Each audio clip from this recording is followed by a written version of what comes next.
The shuttle's rear hatch hissed open, flooding the interior with a rush of bitter, dry air. A thin layer of crystalline frost clung to every surface outside, refracting the pale blue light of Era 7's frozen landscape. Cadet Mason Rivera blinked into the wind, squinting against the glare as his boots crunched onto the powder like ice. Around him, 11 other cadets stepped out onto the icy plateau, each representing a different species of the Galactic Coalition's Officer Academy. The gravity on Era 7 was slightly heavier than Earth's, and the sharp bite in the wind clawed through the environmental suits like cold steel. The instructors had briefed them only once. Survive the night, return to the beacon in the morning. No shelters, no assistance, no weapons, no food, just skill and instinct. Mason had volunteered for the mission not to prove anything to others, but because deep down he needed to know for himself. He wanted to see if human experience, primitive, unaugmented, and often ridiculed, could hold its own in a galaxy of hyper-evolved species. Zerthan, the six-limbed Tharnix cadet from Othra Prime, slithered beside Mason, his translucent armor gleaming faintly in the cold light. "Primitive test," Zerthan hissed with amusement. "Even my broodlings endure harsher trials."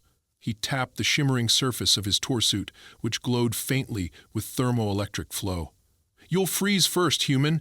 Best dig yourself a grave before sundown." Mason didn't respond. He scanned the horizon. The planet was a desert of ice and stone, with jagged cliffs to the east and a buried lava shelf somewhere below, if the orbital scans were accurate. The temperature was currently -20°C, but it would drop past -60 once the sun dipped. He watched the other cadets begin setting up camps. Most were relying on advanced heating suits, self-folding canopies, and kinetic-powered insulators. No one was building anything, not even a windbreak. He checked his pack. No heater. Just standard-issue multi-tool, a length of synthetic rope, one thermal blanket, and a basic survival kit with flint, wire, and a few strips of freeze-dried nutrition paste. He hadn't expected luxury, but it was clear the others were relying on tech that probably wouldn't survive the full night.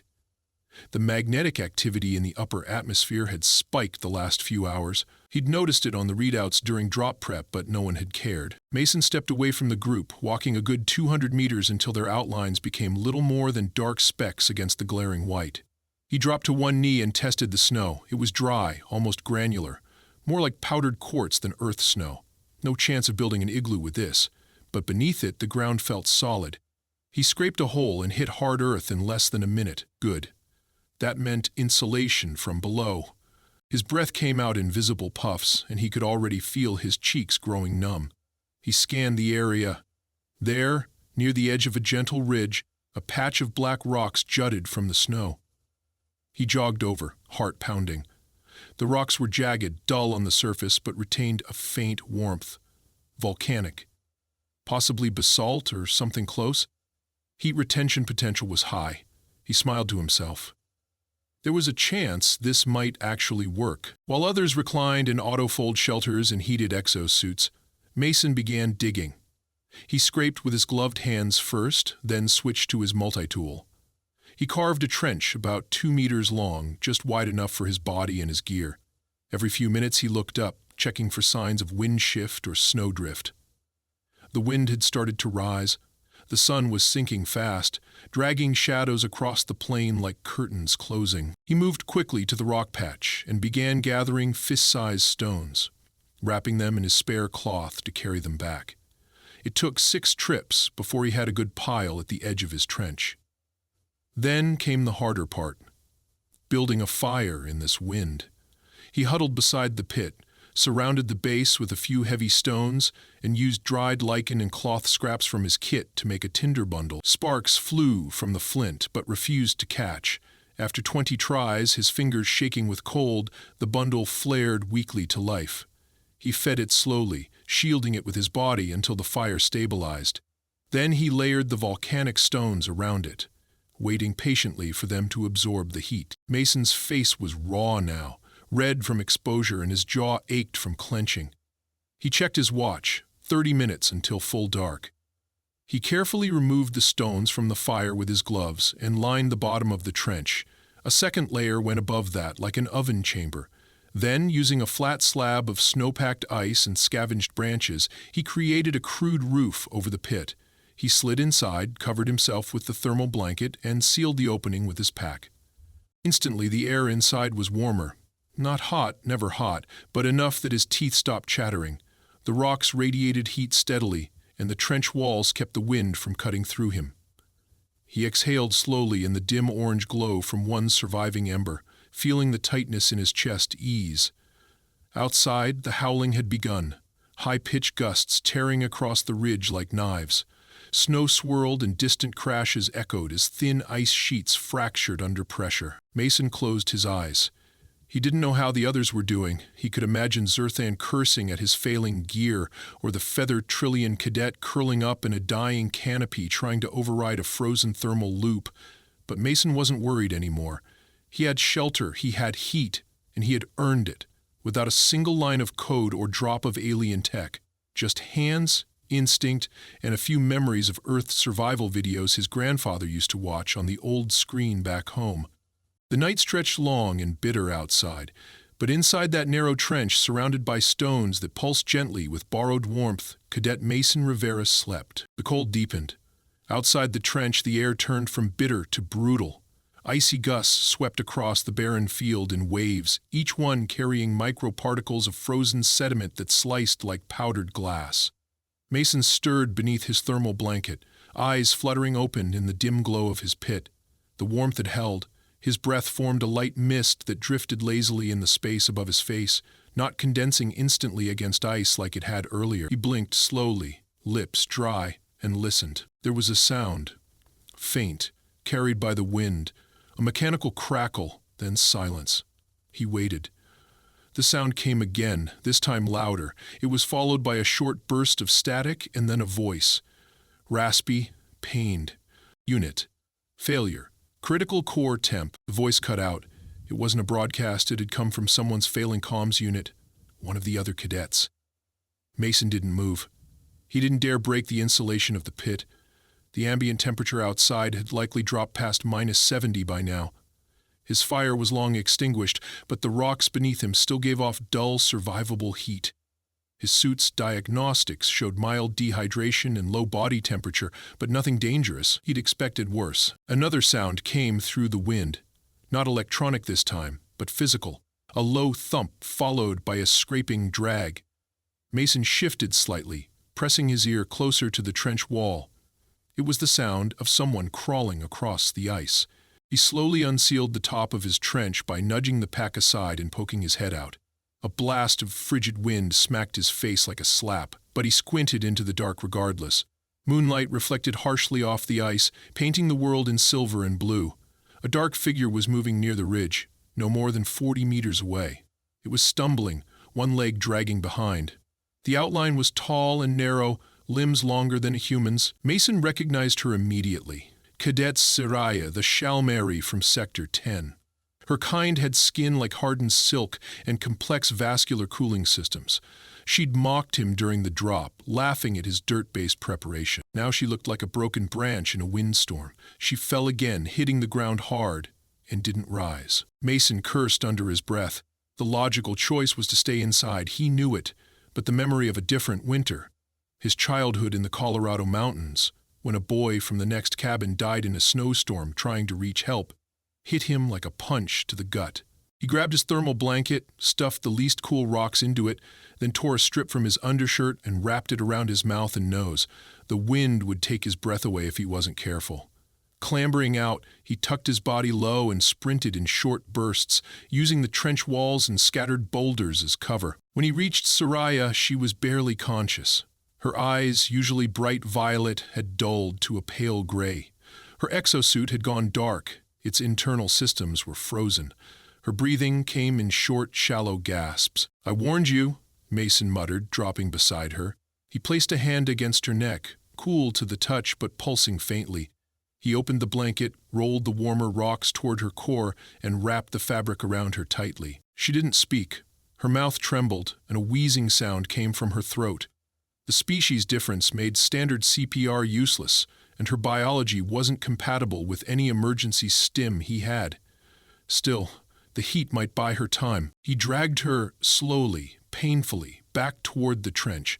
The snow had piled slightly since he'd left, and his boots sank deeper now. Each step burned his legs, but he gritted his teeth and pulled her by the underarms, keeping her wrapped like cargo. She weighed little, perhaps 40 kilograms, but her limbs trailed awkwardly behind, catching on every bump and rock. By the time he reached the trench, his pulse was racing. His cheeks were raw, and the tips of his fingers burned inside the gloves. He unwrapped the blanket, maneuvered Soraya down into the pit, and curled her into the bottom beside the remaining warm rocks. Then he climbed in after her, sealed the top again, and huddled close, sharing his own body heat now that the rocks were cooling fast. She stirred after 10 minutes, lips parting slightly. "You left your shelter," she rasped, her voice barely audible. "You left me no choice," he said flatly. "Your arrogance almost killed you." She closed her eyes. The suit should have worked. Tech fails, Earth doesn't. He didn't know if she understood, but she didn't argue. Her breathing steadied, her shoulders stopped shivering, and color slowly returned to her cheeks. Mason kept one hand near her shoulder, ready to catch her if she slipped again. An hour passed. Then another. Through the trench's narrow seams, Mason heard more sounds. Distant calls, cracking metal, one sharp shout that echoed off the ice cliffs and faded. It was hard to tell which direction it came from. The others were not doing well. His training told him to stay still, conserve heat, wait for the signal drone at sunrise. But something inside him, the same stubborn defiance that had pushed him to apply to the Galactic Academy despite his species' poor reputation, refused to rest. He crawled out again near dawn, forcing himself to his feet and scanning the ridgeline. Two dark shapes were moving erratically near the frozen stream to the west.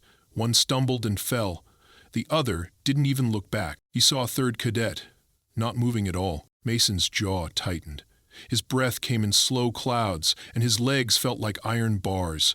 He wanted to help, but carrying one cadet had nearly wiped him out. He had to be smart, strategic. He couldn't save everyone, but he could do something. He returned to the pit, tore off the lower lining of the blanket and used it to write a message in the snow in large, uneven letters. "Survival pit, here. Hot rocks, use it." He placed a warm stone beside the message, hoping it would glow enough in the cold to catch attention. Then he turned back to Soraya, who was now sitting up, still pale but alert. "You're going to make it," he said, handing her the last strip of food paste. "Eat. Slowly," she nodded. "You saved me. I underestimated you." Mason didn't reply. There would be time for that later. Right now, the sun was rising, barely visible over the icy horizon, but that meant the signal drones would be inbound within the hour. He had a little warmth left, a little strength. Enough, maybe, for one more trip. He glanced west again. "Stay here," he told her. "If I'm not back in an hour, don't follow." Then he started running. Mason ran low, shoulders forward against the wind, feet pounding across the hardened ice with the last reserves of strength in his body. The rising sun did little to warm the air. Its light merely scattered across the white expanse like a mockery of warmth. Every breath stung, his chest tight from exhaustion and cold. The ice cracked faintly underfoot, the sound echoing in the emptiness as he made his way toward the dark shape he had seen earlier, a cadet who had collapsed near the stream bed on the western slope. He pushed forward, using shallow breaths and short strides. His boots slipped twice on smooth patches, sending jolts through his knees, but he didn't slow down. He counted every second now, knowing the drones would begin sweep mode soon. If he could reach the fallen cadet and stabilize him, if the drones spotted them, then maybe he wouldn't have to carry him all the way back. The body came into full view when Mason crested the shallow rise. It was Rylos, a cadet from the dense gravity world of Zarnith. His kind had armored skin and powerful muscle fibers, but were notoriously poor at adapting to thin atmospheres. He was lying face down in the snow, his exosuit flickering dimly with residual power. Mason dropped beside him, rolled him gently onto his side, and touched 2 fingers to his neck. There was a pulse. Slow, faint, but present. Mason shook him. "Rylos, can you hear me?" The cadet stirred weakly, eyelids fluttering open. His skin was coated in frost. Malfunctioned suit, no oxygen. His voice was raspy and his jaw trembled uncontrollably. Mason didn't waste time. He opened the top of his own gear bag and pulled out the last strip of thermal blanket, wrapping it around Rylos's torso. He needed heat, but there was nothing nearby to warm him. No rocks, no trench, and the pit with Soraya was too far to drag him in his condition. Mason's eyes scanned the slope. He needed to make shelter, fast. The stream bed behind them had partially frozen over, but thin ridges of compacted snow had formed along the banks, drifts high enough to be carved into walls. A memory surfaced, an old Earth technique used in high-altitude climbing camps. Quincy shelters. Not igloos. Those required perfect blocks, but compressed snow mounds hollowed out after settling. The snow here had drifted and compacted overnight. It would hold, if he moved carefully. He pulled Rylos up by the arms, half carrying, half dragging him 20 meters to the thickest part of the drift. He laid him on his side beneath a shallow ridge, then began digging with his hands, scooping snow with his gloves and scraping out a hole just large enough for 2 crouched bodies. The first layer came out easily. The second required breaking into dense icy core. He used the flat edge of his multi-tool to chip at it, shaping a cavity with smooth, curved edges to avoid collapse. Every few minutes he checked Rylos, placing a hand against his chest to confirm he was still breathing. It took 30 agonizing minutes, but Mason finished the makeshift shelter. He crawled inside, dragged Rylos in behind him, then sealed the opening with his pack and snow piled over it. Darkness filled the space, broken only by the faint glow of the remaining charge in Rylos's suit. Mason pressed close, trying to transfer what little heat he still had. His fingers were numb now and his legs throbbed from overuse. His breathing was shallow, bordering on labored. Rylos stirred. "Didn't think human would come back," Mason grunted. "I didn't come back for you. I came because no one else was going to." He reached into his inner jacket and pulled out the last energy tablet. Bitter tasting, high calorie, he split it in 2 and shoved half between Rylos's lips. "Chew slowly." The cadet obeyed, weakly nodding. Mason chewed his portion in silence, pressing his back against the cold wall and focusing on keeping his eyes open. He couldn't afford to sleep here. If he drifted off now, in this sealed capsule of snow and fading warmth, he might never wake again. Time passed slowly. The light from outside barely shifted, trapped behind layers of snow. Mason felt his thoughts begin to slow. His fingers curled into his palms reflexively, his muscles trying to preserve core warmth. Rylos had stopped shaking. That was either a good sign or a bad one. Then, faintly, he heard the sound, a mechanical hum, faint at first, then louder, closer. Mason's heart surged.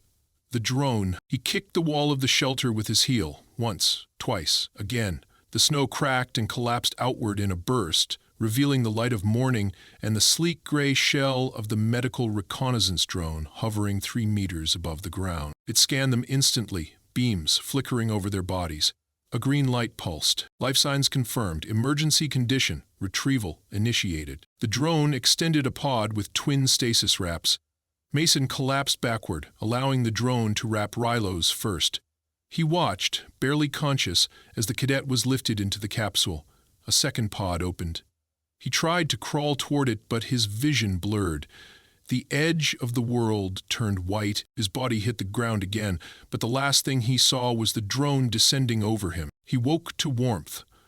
Not survival warmth, but real, enveloping, regulated heat. A soft hiss filled the air. He was lying in a medical pod, inside the Academy's orbital station.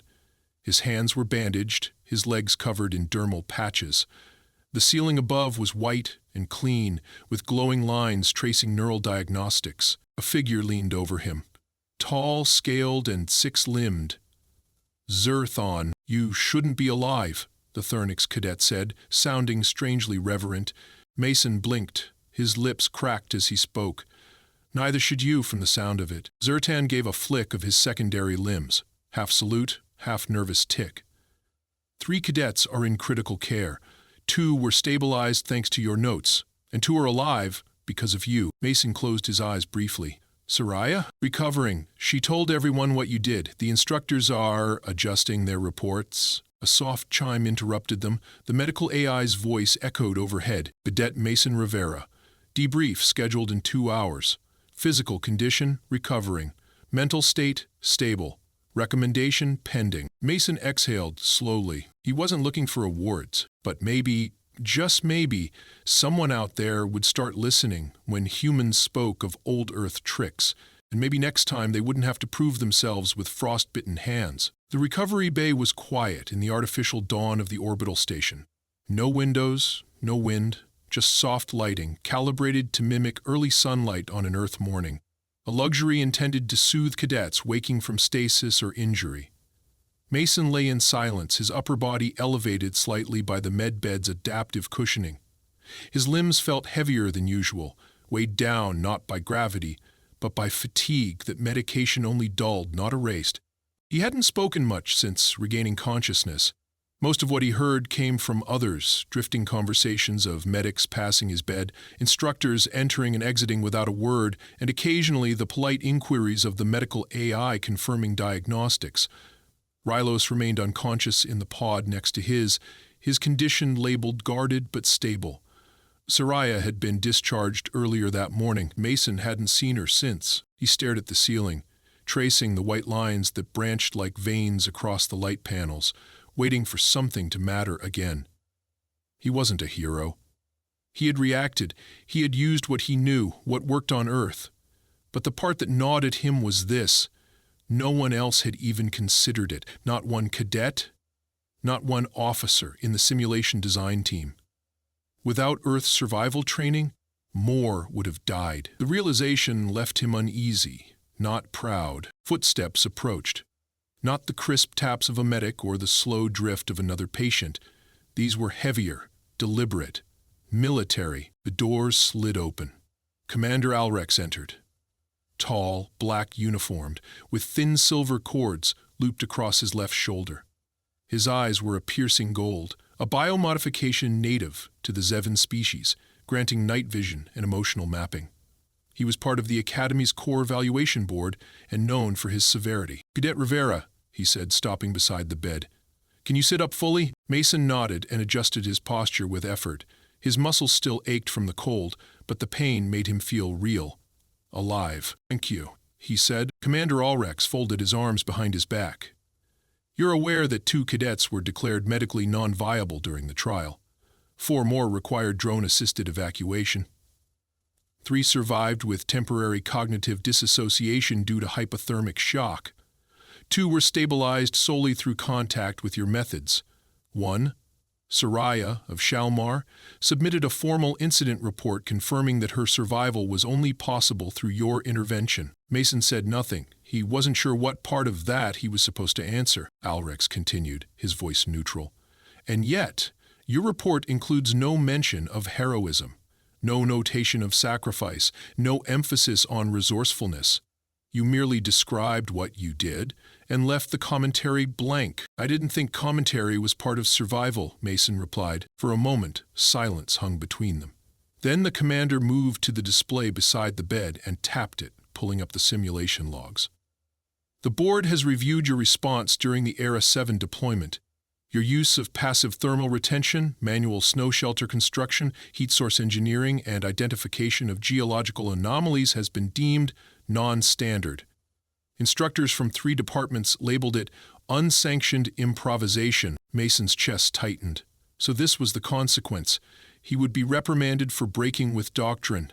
Again. Then Alrex turned to face him fully. The board rejected all 3 objections. Mason blinked. "Sir, you heard me. In a closed session, your methods were not only approved, they've been greenlisted for integration into next cycle's training modules. You've demonstrated a level of problem-solving that exceeded scenario design. Earth-based survival knowledge, once categorized as historical context, will be formally reclassified as an active component of field curriculum." Mason didn't speak right away. It felt like an unexpected weight lifted off his chest, but also like the breath that followed came from somewhere he didn't trust, yet. "And the others?" he asked finally. "The ones who didn't make it?" Commander Alrex's expression darkened slightly. "The Academy bears full responsibility for the design flaws. Instructors failed to account for electromagnetic interference with advanced suits. Protocols will be revised. However, it was not the simulation that saved lives, it was your adaptability. No automated system could have predicted your actions. No algorithm would have advised them. He paused. You've been invited to speak at the Tactical Strategies Symposium next week. I suggest you accept. Mason frowned. To talk about digging holes in the snow? To talk about remembering what the rest of us have forgotten? Alrex said sharply. Technology failed. Theory failed. You did not. With that, he turned and left, the door sliding shut behind him with a smooth hiss. Mason leaned back, staring up again at the fake sunlight. For once, it didn't feel so artificial. He had fought every inch of his way into this academy, always outmatched physically, always underappreciated mentally. But now, for the first time, he wasn't seen as an outlier. He was evidence. An hour later, the door opened again, softer this time. Soraya stepped in. Upright now, her skin flushed with recovering pigment. Her long robe had replaced the tattered exosuit. Her expression was unreadable. He sat up as she approached. She stood beside the bed for a moment, looking down. I came to say something, she said. He nodded. You already filed a report. I didn't file an apology, she said quietly. He blinked. That wasn't something he expected. I underestimated you, she said. Not just because you're human, but because I thought tradition meant reliability. I thought my suit, my training, my numbers meant I knew what I was doing. You didn't talk about Earth much. I thought that meant you were ashamed of it. I wasn't ashamed, he said.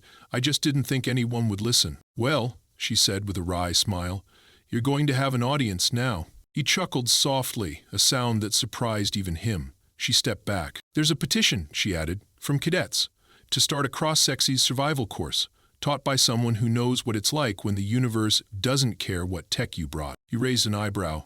You want me to teach? She nodded. You already did. Then she turned and left, her movements steadier than when she arrived. Mason sat in silence for a long time after that, the weight of her words slowly sinking into his bones. Maybe what he knew wasn't outdated. Maybe it had just been dormant, like embers under snow, waiting for someone to dig. The auditorium was not made for humans. Its curved ceiling swept high above, coated with reflective silver that amplified every sound. The seating layouts spiraled outward in circular tiers, arranged for species with bodies that bent, floated, or stretched far beyond human proportions. Still, Mason stood at the center, surrounded by 100 cadets from over 40 worlds, each wearing the deep gray cadet uniform with a blue collar indicating survival track enrollment. A week had passed since his recovery. His body had healed, though scars still marked the tops of his knuckles where frostbite had threatened to take his fingers. He could move freely now. He could even sleep through the night without flashes of ice and wind clawing through his dreams. But what unsettled him most was not what he remembered. It was where he now stood. He tapped the display crystal at the center podium, watching as the images appeared in the air. A diagram of a snow pit shelter, then a thermal stone cross-section, then a collapsed drone feed of Rylos being lifted into a medical stasis pod. Whispers filled the room. Some students leaned in with visible curiosity. Others, the ones who had been on Era 7, remained completely still. Mason took a breath and spoke. Survival is not about brilliance. It's not about strength or speed or elite training. It's about recognizing what the situation doesn't give you and doing something anyway. He watched as a cadet from the safari species raised his three-fingered hand. Why didn't you use standard modular insulation? The cold on Era 7 was predictable. Wouldn't it have been smarter to activate heated retention foam from the suit's backplate? Mason nodded. It would have been, if the magnetic pulses hadn't knocked out anything requiring a regulated field, which every modern suit relies on. That includes your foam packs. They were dead weight the second the storm spiked. Another cadet, one of the tall, live Alexi with mirrored skin, stood. Is it true you used heated rocks, like cave dwellers? I didn't use them because I thought it would be impressive, Mason said. I used them because they work. Basalt absorbs and releases thermal energy gradually. It doesn't require electricity, and it doesn't short out in a storm. It just holds warmth. That's what we needed. A pause followed. Then someone in the upper tiers spoke. Her voice was familiar. Soraya, why wasn't this kind of knowledge already in our curriculum? That question wasn't for him. It echoed across the room, landing in the hands of instructors seated near the back. Among them sat Commander Alrex, his arms crossed, expression unreadable. One of the older instructors, an insectoid from the Elgin cluster, stood awkwardly, shifting his thorax forward. Earth survival techniques were removed from active modules 80 years ago. The board deemed them outdated, culturally biased, lacking universality across species. Mason looked up. But death is universal, isn't it? Silence. Soraya sat down. The instructor said nothing more. Mason stepped away from the podium and pulled the next diagram into view. It displayed a crude sketch he had drawn himself, by hand, of a trench shelter with venting gaps, insulation layering, and ember placement. It looked simple, primitive, but everyone stared at it like it was something new. When I was 6, Mason said, my grandfather built something like this in the woods behind our cabin. We weren't stranded. It was just a winter test he made for me, to see if I'd listen, if I'd prepare, or if I'd complain and quit. I nearly gave up. I cried the first night. Then I remembered what he said. He turned from the diagram and looked around the auditorium. He said, no one's coming to save you in the wilds, but the Earth might, if you know how to ask her nicely. Someone laughed. A quiet, genuine sound. Mason let the memory linger for a moment. Technology is brilliant. It saves lives every day. But when it fails and all you've got left is instinct, it's not your tech that saves you. It's the oldest thing inside your head. It's remembering that fire doesn't care where you're from, that heat doesn't need to be programmed, that sometimes digging into the ground is the smartest thing you can do. No one laughed now. Even the instructors were leaning in. Mason finished his presentation with a simple request. Let's stop teaching that survival belongs to the advanced. Let's start teaching that survival belongs to the prepared. He left the podium without applause, but he didn't need it. He saw it in the cadet's eyes. The shift, the acknowledgement. For once, he wasn't an exception, he was a precedent. 2 days later, the updated curriculum was published. Field Survival Adaptation Module 7 now included Earth-based tactics, categorized under extreme environmental improvisation. Mason's name appeared in the credits, not as a contributor, but as origin. He didn't celebrate. Instead, he returned to the practice fields behind the west wing of the Academy Dome, where a team of new cadets were preparing for a simulation on frost terrain.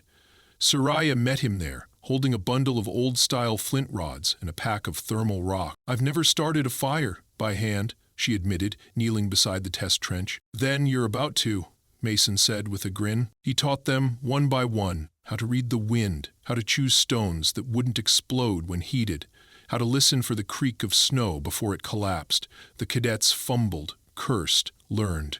By dusk, each of them sat inside a pit of their own making, heat radiating up from carefully placed stones, the cold held back not by suits, but by understanding. Mason walked among them in silence, stopping at each trench to correct a mistake or adjust a vent. When he reached the edge of the field, he looked back. The sun was setting through the Academy's transparent upper dome, casting long amber rays across the snow-like terrain. The warmth of the artificial atmosphere was nothing compared to the glow in his chest. For the first time since arriving at the Galactic Coalition Officer Academy, Mason Rivera no longer felt like a human among aliens. He felt like a cadet among survivors. And that made all the difference.